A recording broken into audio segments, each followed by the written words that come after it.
Hello, my name is Adrian. Welcome to Emotional Bandwidth. This is part 2 in a 3-part series, which is based on the philosophy of emotional bandwidth. In short, this is a summary of all of the major talking points I have in this entire series, Emotional Bandwidth, and as a result, a lot of these talking points are explored in depth in previous episodes, which you can find here on Instagram or on YouTube and Facebook. Let's begin. So part 2. I have 4 points this week, and the first one I'm going to start with is start learning and not just reaffirming. We have had a paradigm shift in society, especially in American society.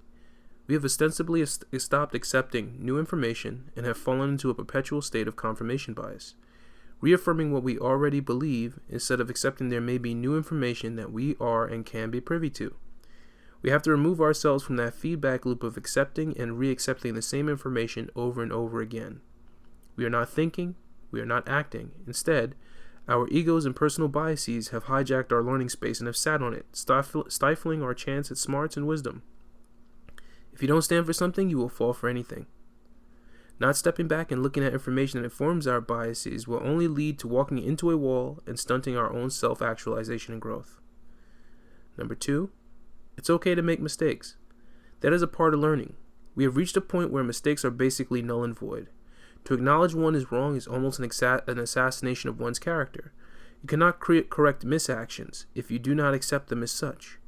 We once again hit an emotional wall, allowing the fear that being wrong will somehow invalidate future input or your point of view. This is not true.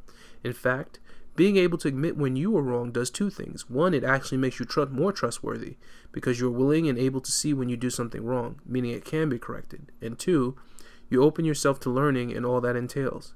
Being wrong is not the problem. Recognizing it means you can grow/move past it.